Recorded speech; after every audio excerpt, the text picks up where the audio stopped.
In 1908, the village of Collinwood, Ohio was experiencing an enormous growth of population and industry. As railroad tycoons acquired and built on land that was once farms, village directors and real estate developers worked furiously to plan for a life around a constantly changing and expanding landscape. As part of this growth, schools were a necessity of the community. With a population that consisted mostly of Eastern European immigrants and their children, education was considered key to the future of the village. However, such rapid growth came with some very high costs. On the morning of March 4th, 1908, over 350 children would walk into the Lakeview School. 175 would never live to see the end of the day.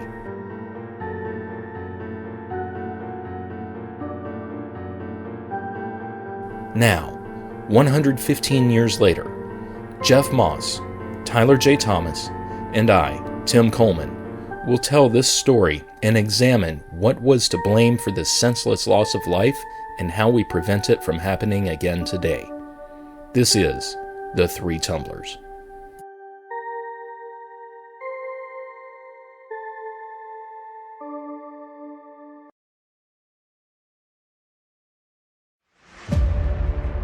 The events we will be discussing occurred 115 years ago. Many of the details have been lost to history. All attempts at accuracy have been made, however, official records are often incomplete and media reports of the day are somewhat unreliable. A list of our source material will be provided in the episode description on our website, threetumblers.com.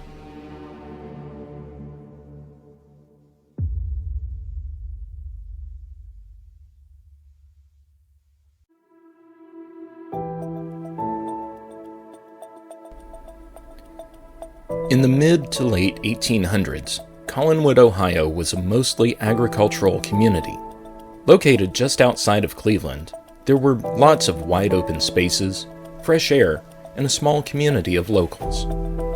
In 1877, however, the Lake Shore and Michigan Southern Railway began a massive expansion along its Lake Erie line. Cornelius Vanderbilt and the New York Central and Hudson River Railroad purchased a majority of stock in the line in order to provide an ideal line between New York and Chicago. By 1898, the railway had constructed a yard in Collinwood that literally split the town in half.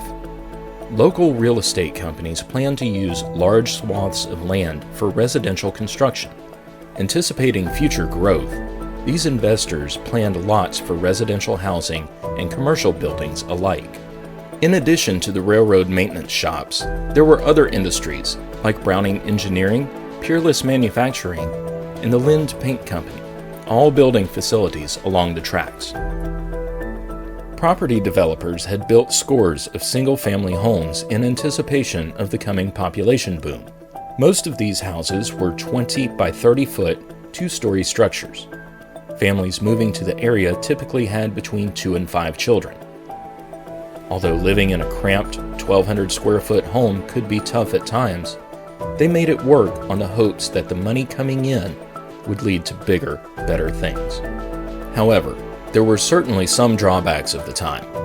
Rockefeller Creek, which ran through most of the village, was the primary outlet for sewage of the residents. In 1909, an inspector from the Board of Health described the creek as a, quote, practically open sewer. More than 200,000 gallons of thick, raw sewage from the town oozed into the creek every single day. Despite cramped housing and an unsanitary creek, Collinwood was attractive to many workers due to the numerous job opportunities and affordable housing. In fact, Collinwood experienced a growth of 85% between 1900 and 1908. Many of the workers moving to the area were immigrants from Eastern European countries. After coming through Ellis Island and then going to New York City, Pennsylvania, and Boston, they most likely found job opportunities to be limited and housing costs expensive. With the rapid expansion of the village, planners and officials recognized the need for a school large enough to accommodate the influx of immigrants and their families. Collinwood's growth was closely tied to the development of the region. The presence of factories, railroads, and shipping facilities in the area, along with being a major transportation hub near Cleveland and having a harbor on the shores of Lake Erie, made it an ideal destination of the time.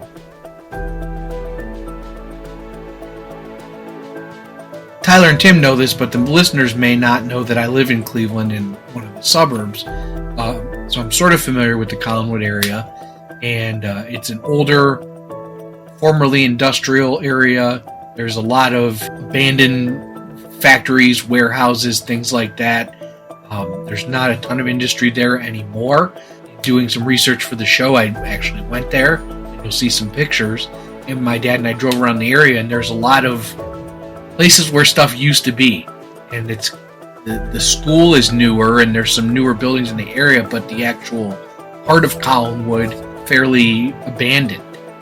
So if you could imagine what it was like 100 years ago, it will sort of set the stage for how many people were in this building and the sheer population growth of the area. It's not a very large area, and it was its own village at one point, which was not for a very long time. But I would consider it a neighborhood of Cleveland at this point. Not really bustling anymore, but again, it used to be packed. Yeah, I mean, the sights and smells from that time period were probably completely different than anything that we're used to. I mean, there's horses everywhere. There's a creek that's described as an open sewer.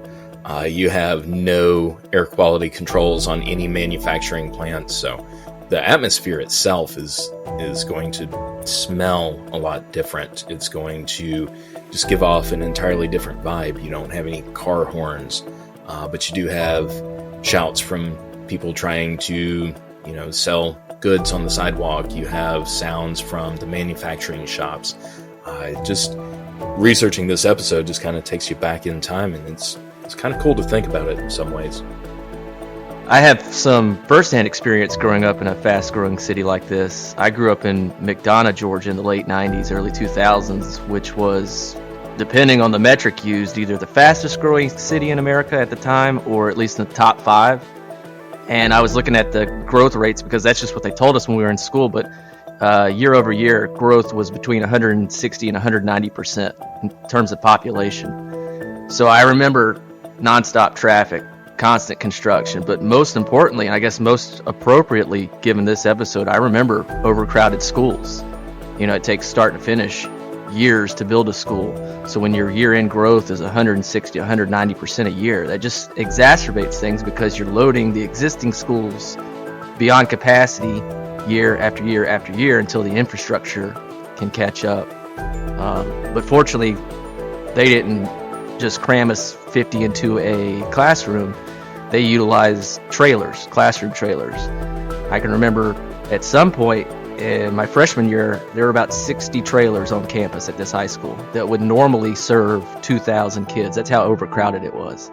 And I remember almost all of my classes were in trailers. I rarely went inside the school. So one day you're any place USA, and then before you know it, you're the place USA. So that's what happened to Collinwood.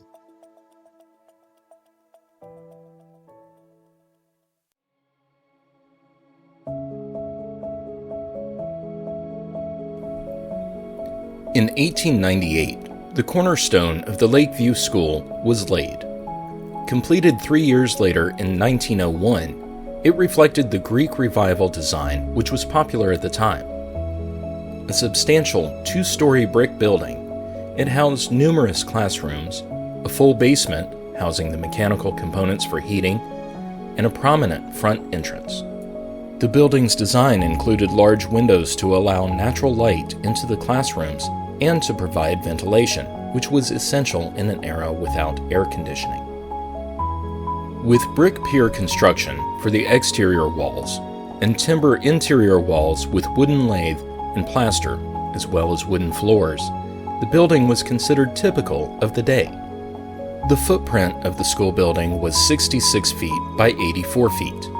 With 2 floors and a full basement, this gave Lakeview an area of approximately 15,000 square feet. In addition to being the primary source of education for the children of Collinwood, the Lakeview School also served as a central hub of the community, hosting events, gatherings, and meetings. In 1906, with the constant growth of the population, including school-aged children, and a push from concerned citizens, the decision was made to build a new high school and to also increase the size of Lakeview. New construction began in 1906 to add a 3rd floor to the school, increasing its volume to over 20,000 square feet. Originally, the 3rd floor addition was designed as a gymnasium, but was later converted to house 5th grade classrooms. The goal of the expansion was to effectively double the capacity of students. Most new schools built between the mid-1890s and the 1906 Lakeview expansion used steel and stone for stairways, and steel doors leading into them. Between the directors and partners at Searles, Hirsch, and Gavin, the architectural firm hired for the project, the decision was made to continue the use of yellow pine and other wooden products throughout the new addition. There were also no new doors added to stairways or as exits from the building in general. So what they've done is they've increased the occupancy load, but they haven't increased the egress capacity. In other words, we're going to allow for more people, but we're not going to give them more capabilities to exit. And NFPA 1, which is called the fire code, basically says that egress capacity has to be greater than or equal to the occupancy load.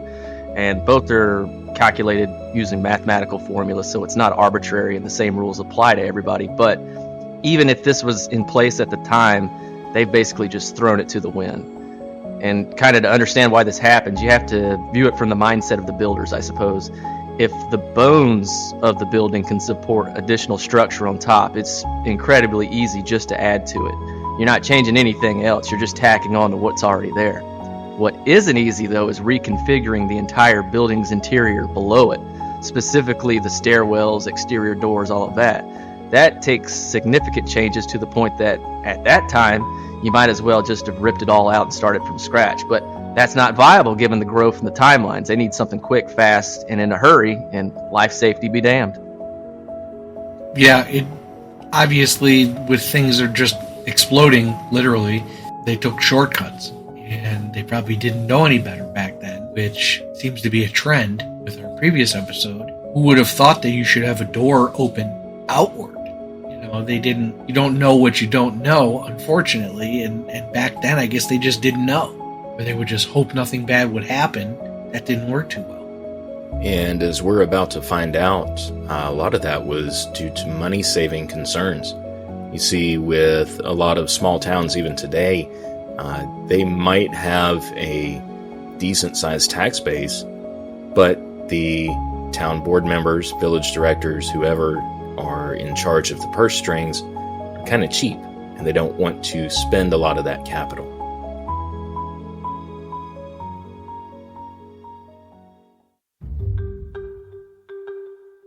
During the 1890s, proponents of reforming public education gained traction with the ideas of bettering the environment for learning within the public schools. In addition to changing from simply repeating spelling of certain words to learning the definitions and meanings behind them, the buildings themselves were to be more conducive to educating students. With a large number of immigrant children coming into the country, there was concern that they would not be able to adapt to their new home properly, much less become productive and educated members of society. A number of architects consulted with psychologists and other experts of the time to design school buildings in such a way that there was natural light and fresh air in every classroom. Ventilation was important during the warmer months, and heating was even more important since the majority of the school year runs through colder weather. Proper sanitation and hygiene concerns were also addressed in order to prevent the spread of diseases. Now, by this point, you may be imagining the oldest school building you've ever been in. There are multiple, long hallways, lined with classrooms and lockers, offices up front at the main level, and an auditorium that seems way too small when compared to modern-day schools. Everywhere you turn, there seems to be a large window letting in the sunlight. These buildings were laid out in rough E or H shapes, designs that were inspired by palaces in Europe. So just think that if the oldest school building you have ever been in was built around the 40s or 50s, that was a continuation of the Reform style that began in the time period we are discussing. Something that I don't think I've ever shared with our listeners is the fact that I never attended public or private school at all growing up. I was homeschooled all 12 years. But I did go to a number of events for 4-H or other things that I was doing, and some of those were in older school buildings. And I remember one in particular. It was way up in Allegheny County. The school building had been built probably in the 30s, maybe early 40s. The place just smelled like an old school building. There's no other way to describe it. The paint probably still had lead in it. There was probably plenty of asbestos through the whole building. But I just kind of have that clear idea. And thinking back to Collinwood, though, that was the modern at the time, and not the old like we're used to now.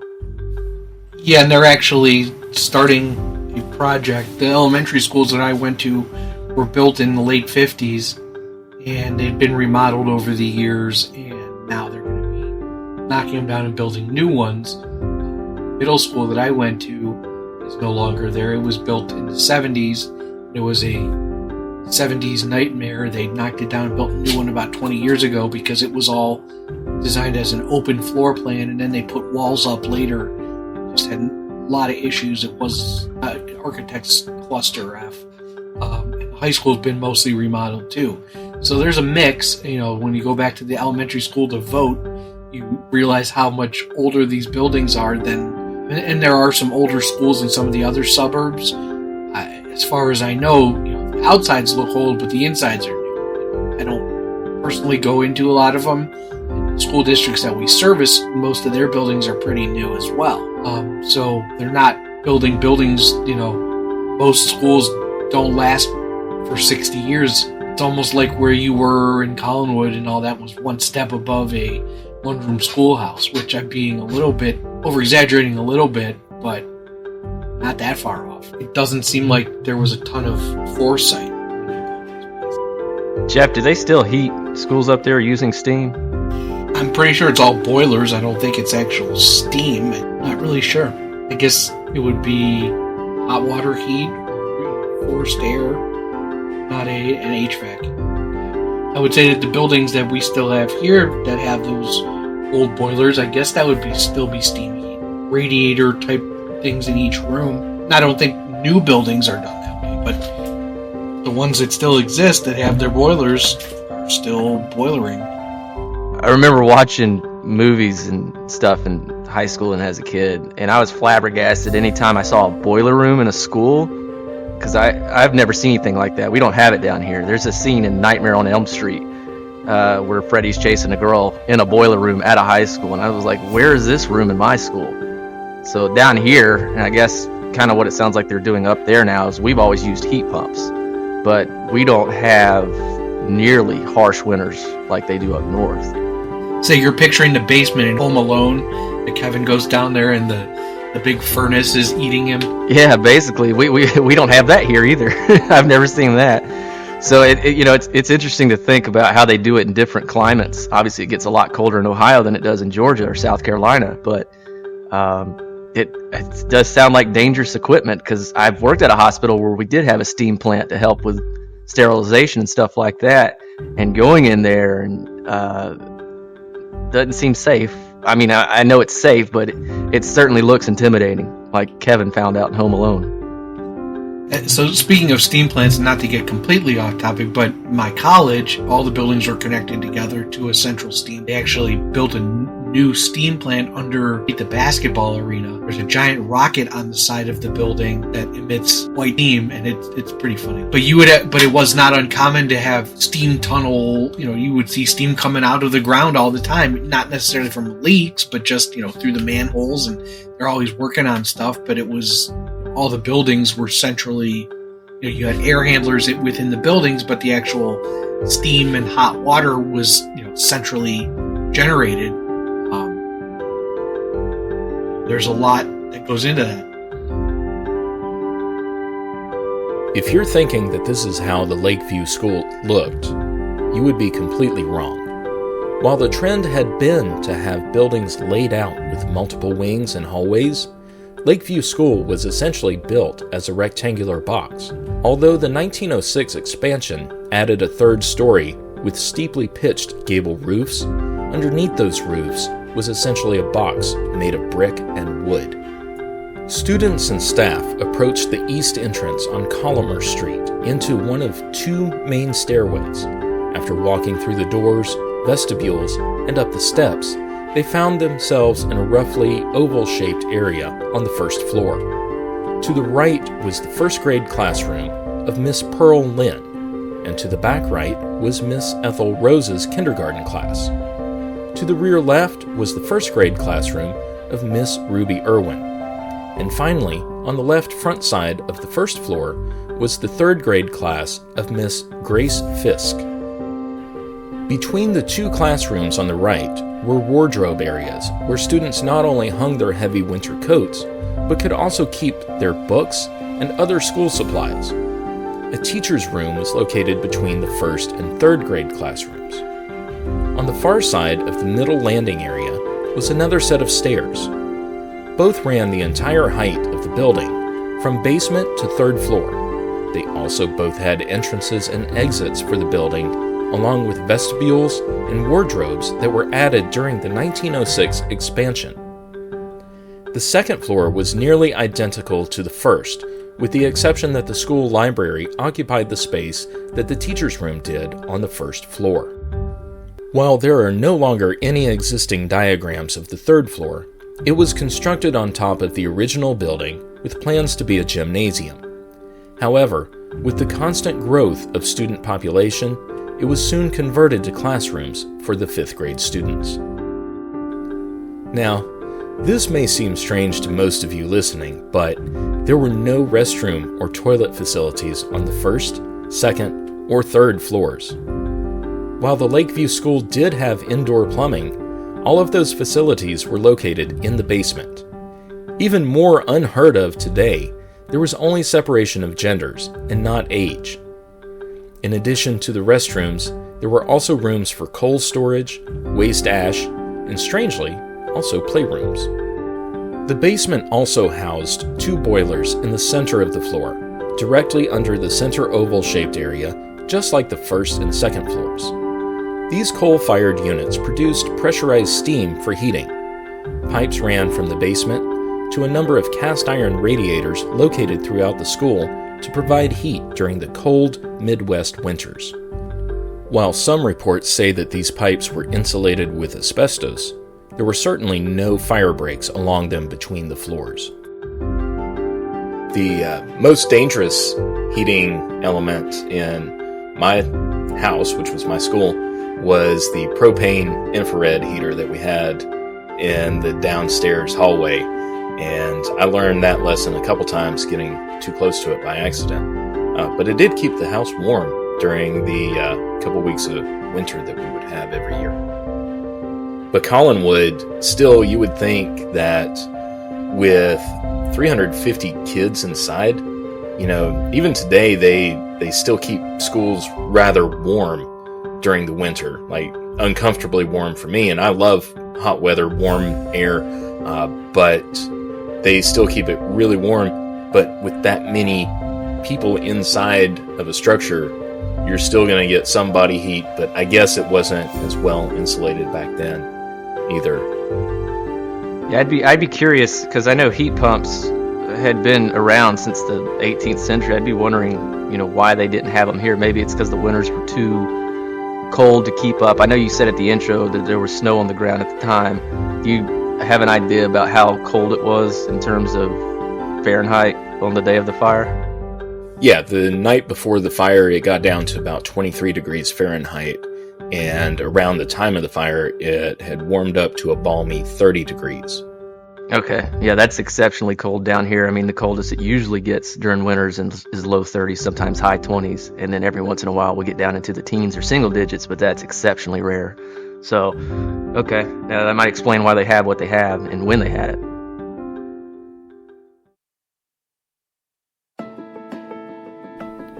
The normal, everyday comings and goings of staff and students were made through the school's stairways.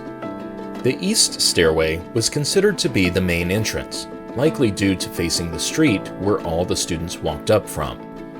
During the 1906 expansion, village directors opted not to install sidewalks around the building, connecting the east and west entrances on the exterior.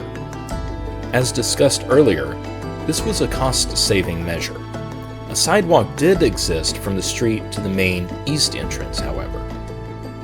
As we mentioned earlier, vestibules were also constructed around the first floor entrances. Designed as additional areas for children to hang their coats in, they rerouted anyone from using the stairs to have to make a 90-degree turn from the bottom of the stairs to then face and leave out through the main doors.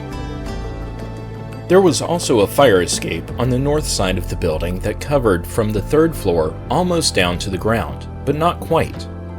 At the end of the fire escape was a drop of about 6 to 9 feet.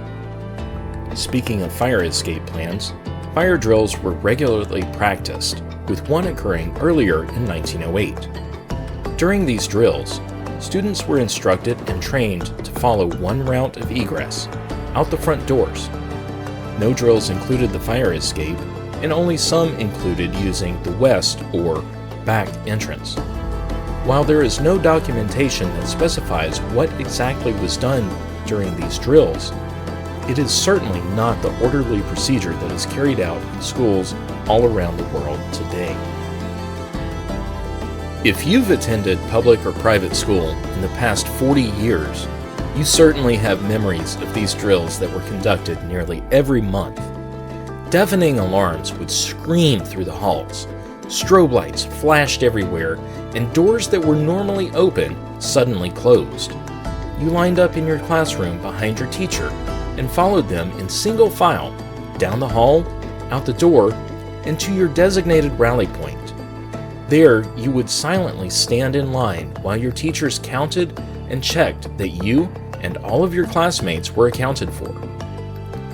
However, in the days of the Lakeview School in Collinwood, this sense of order and routine was not established.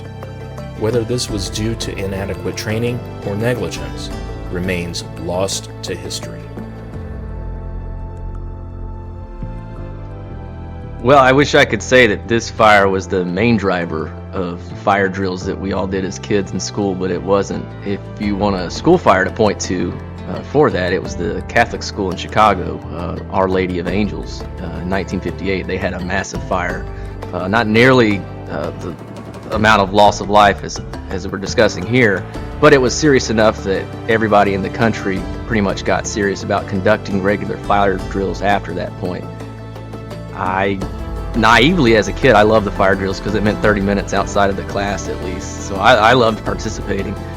We did it about once a month, and sometimes they threw curveballs in there. You'd have a teacher standing in the hall saying, "I'm the fire," and so you'd have to redirect to another alternative point. So it got you into the mindset of thinking, if you encounter fire, know where your alternative exits are, which was pretty smart at the time. And then, Jeff, I guess you don't deal with this up there, but we also have what they called tornado drills, where we basically had to get in the hallway and crouch down and cover our head.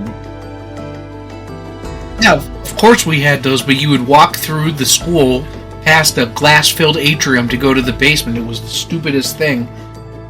We had tornadoes here. We never really had tornadoes, but we had drills every year, and I can really only remember fire drill maybe once or twice a year, certainly not every month. Yeah, we had fire drills about once a month, and then tornado drills leading up to what we typically call tornado season down here, which is basically early spring. Now, on a completely different tangent, did you guys have to do they would have everybody get in the school bus and practice jumping out of the back door? You ever have to do that? Yeah, or the side doors. You know how one of the windows busted out? Yeah, we did that as well. Yeah, we always had, and I was always afraid of breaking my ankle. Well, again, my first school fire drill was when I was working as a school resource officer. And so I had to learn just like day one, like I was in kindergarten almost, how that fire drill went. I mean, I had been through them at, other places, like when I worked at the hospital, we had fire drills there. 911, we didn't really have fire drills for the building, surprisingly enough. But at home, we practiced, how do you get out? How do you open this window? Can you open this window? Do you go out the front door? Do you go out the back door? And, practicing and having that thought process is good because, kids like routine. And the more you do it, the better they get at it. And they know, especially like you were saying, Tyler, if you can make them think on the fly, okay, if I can't get out this way, the way that I always go, which way do I need to go? And as we get farther into the story, we will hear how that could have really saved some lives. Critical thinking and practice makes perfect. We had the summer that I worked for the school's IT department doing computer setups and stuff like that. They had hired a kid who a couple years older than me to go around and update all the evacuation, the floor plans and evacuation maps over the summer for all the buildings, and they were in basically every room, like you say. Last 20, 30 years, if it was always there and we just didn't notice it, now, because it's what we do, like when I was on jury duty, I'm looking at these things all over the place, but they have to be correct. Also, just having it, if something's changed, that could be a problem. I tell you, another thing I remember too is that inside of every classroom I've ever been in, there was a evacuation plan right by the door, printed out and laminated and taped up there. So it had a dashed line showing you the egress route to get out, but it usually had two. So you could go left out of the classroom or right, depending on where the fire was. But that's another thing I remember. It was posted everywhere, so you knew it.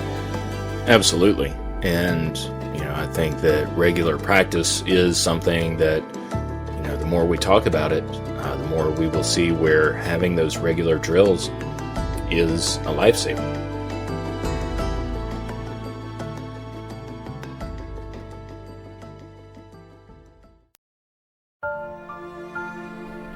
On Ash Wednesday, 1908, it was cold in Collinwood, Ohio in the hours before the 8 o'clock school bell rang. The temperature the night before had been around 23 degrees Fahrenheit, or -5 degrees centigrade, with a light dusting of snow on the ground. 10-year-old Caroline Kern and her twin brother, Rudolph, both walked to the school from their home at 6212 Arcade Street. Their Austrian-German immigrant parents had started the day as well, with their father going to work as a carpenter in a railroad shop. The 9-year-old daughter of a city building superintendent, Gretchen Dorn, was likely bundled up to keep off a chill on her way to the warm schoolhouse after being told, "Have a great day, I love you," by her mother. 10-year-old Thomas Thompson and his 7-year-old brother Niles, born to Swedish immigrant parents, walked together to school after saying their goodbyes to their mother before she went to work as a confectioner. Their father was deceased, so Thomas felt a great responsibility to help his mother and also look after his little brother. At 8:30 that morning, Caroline, Rudolph, Gretchen, Thomas, and Niles, along with 345 other children, began that day with the regular school prayer.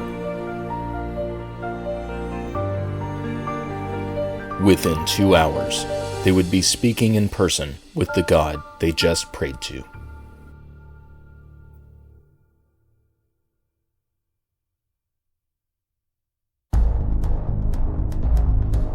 Next time on the Three Tumblers. They didn't just keep the egress capacity the same, they actually decreased it. It's crazy to think of a door being 2.5 feet wide. Because within 30 seconds the halls were flooded. As stated at the beginning of this episode, the producers of this podcast have endeavored to verify all facts as best as possible. However, official records of the events have been contradicted and otherwise obfuscated over time. We have made all attempts at presenting the most accurate account of events possible. We would like to extend special gratitude to the creators of the website collinwoodfire.org for their amazing work on curating the largest online multimedia archive on the history of the Lakeview School fire. We strongly encourage our listeners to visit collinwoodfire.org. Executive producer is Tyler J. Thomas. Technical producer is Jeff Moss. Writer and editor is Tim Coleman. This has been a Three Tumblers production. Copyright 2023. All rights reserved. Find this episode, along with links to source material, at threetumblers.com and wherever you get your podcasts.